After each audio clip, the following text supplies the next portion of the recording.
Hello, and welcome to this Robin Hood moment. There are more than 5,000 nonprofit human service organizations under contract with the City of New York, providing direct services to low-income New Yorkers, covering everything from housing access and shelters to food pantries, childcare, mental health counseling, and even free legal services. These organizations are on the front lines of the poverty fight, and many either have been or are currently among the 300-plus impactful community partners funded by Robin Hood each year through our core grant-making programs, special initiatives, or past relief efforts. We wouldn't be able to make any impact in the fight against poverty without them. In a word, they are indispensable. And that's why Robin Hood stood up its own program to invest in their organizational health and capacity building. Together, we keep New York's safety net strong and resilient. My name is Kevin Thompson, and I am the Managing Director of Communications at Robin Hood, and today we're pleased to spend this Robin Hood moment with Deborah Sakellarios, the Managing Director of Robin Hood's Management Assistance Program.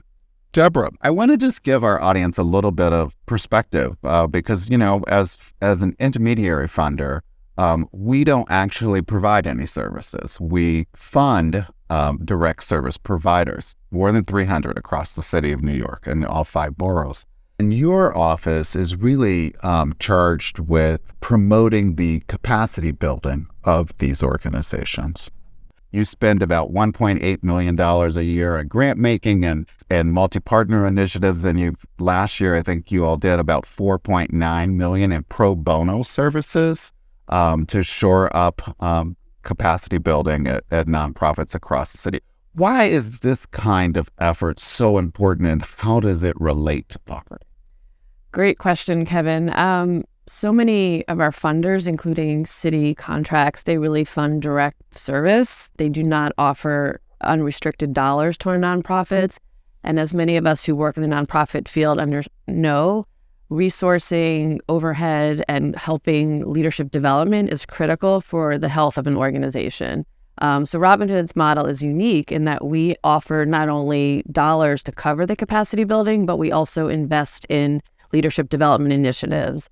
We run 5 peer groups. We partner with, as you mentioned, Accenture to offer executive coaching to the leaders because we really understand that growing the leaders is critical to this health of the nonprofits. Wow. So let's talk a little bit about growing the leaders and capacity building in that space. Give us an example or two of some of the corporations and programs that are being paired with nonprofit leaders to help them to advance in their skills to manage nonprofit organizations. Sure. I'll start with Accenture. As I was mentioning, this relationship goes back over 20 years, and it started with a study to understand what defines and what kind of makes a strong leader in the nonprofit sector. So through this study, we actually created with Accenture a competency model, which identifies what are the leadership competencies for a successful leader. From that competency model, we actually created an executive coaching where we match up senior level partners or senior managers from Accenture with executive directors or mid-level executives from the nonprofit sector. They get coached over a year. And this is really critical. If you think about somebody who's a mid-level or a new executive director, they don't necessarily have all the skill sets, and they really need an outside perspective, someone who has deep leadership skills who can help train them, coach them, and bring them to the next level. Deb, you talked about assessing competencies, coaching, and matching the needs for coaching with experts.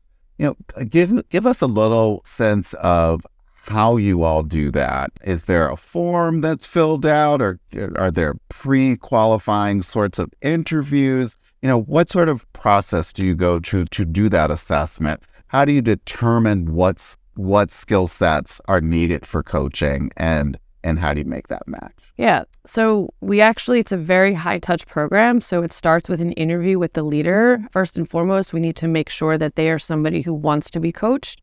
And then we actually go through a set of vetting questions to sort of understand what are the areas of leadership they need to grow. So for example, we might have an executive director who's really strong with fundraising, but they're new to managing a team of people. So we kind of go into depth on specifically what are they struggling with. Once we kind of understand their needs, then my counterpart at Accenture, she kind of talks to the coaches, understands what is their skill set. And then we spend about 3 hours going through the leaders and the coaches and making the matches.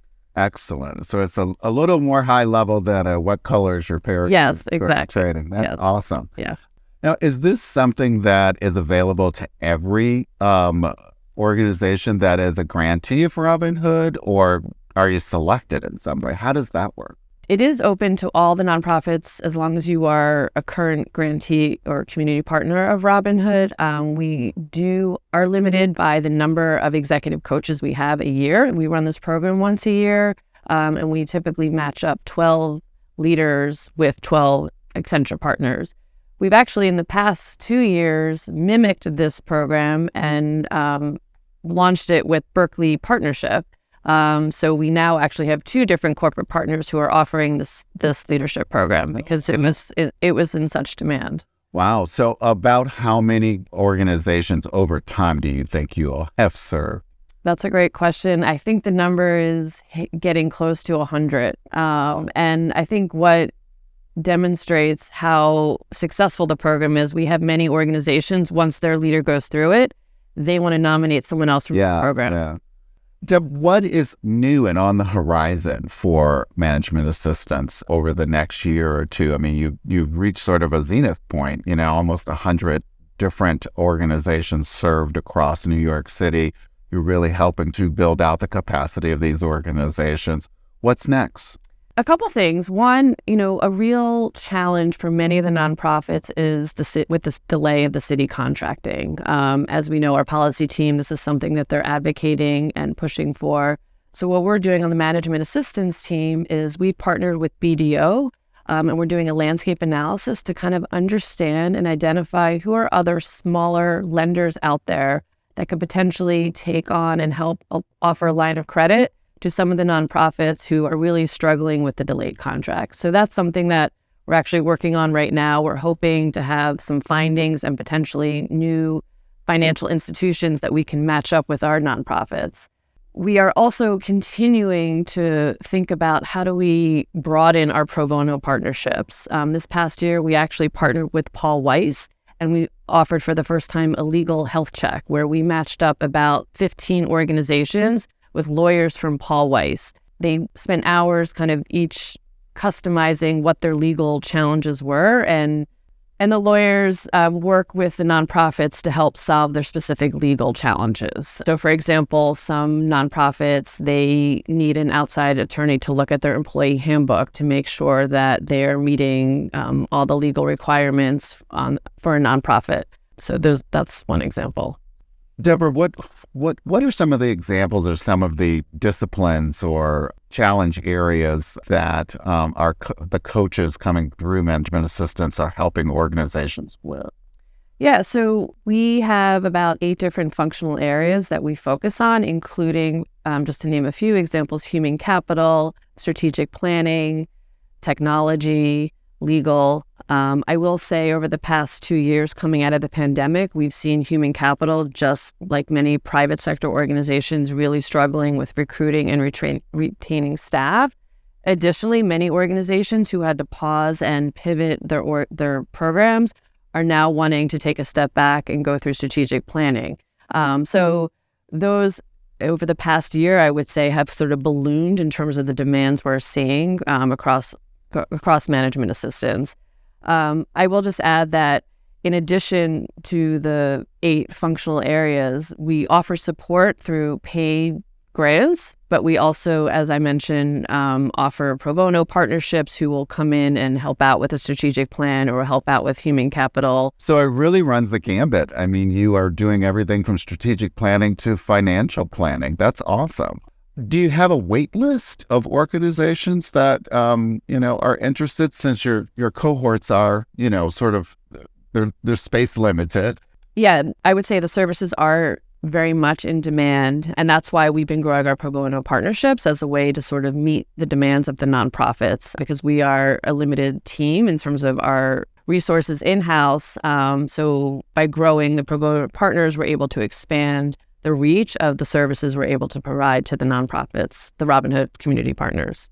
So in addition to the pro bono work that comes with a lot of coaching and then, of course, the grant making that helps build capacity in these organizations, you also have a board placement service where you're helping these organizations identify future board members who can really build their bench, so to speak, in terms of technical services that they bring to the management of the organizations. Yeah, I would say this is probably one of the flagship programs that our management assistance team offers since the beginning of Robin Hood's existence. As we all know, for a nonprofit to be sustainable and to scale and to grow, it all comes back to the board. And many of the nonprofits have a hard time identifying private sector individuals who have deep skill sets, as we mentioned, in strategic planning, legal, finance. So Robin Hood, we partner with our corporate partners. We also go out to our donors and we recruit, interview, and then place them on the nonprofits that we fund.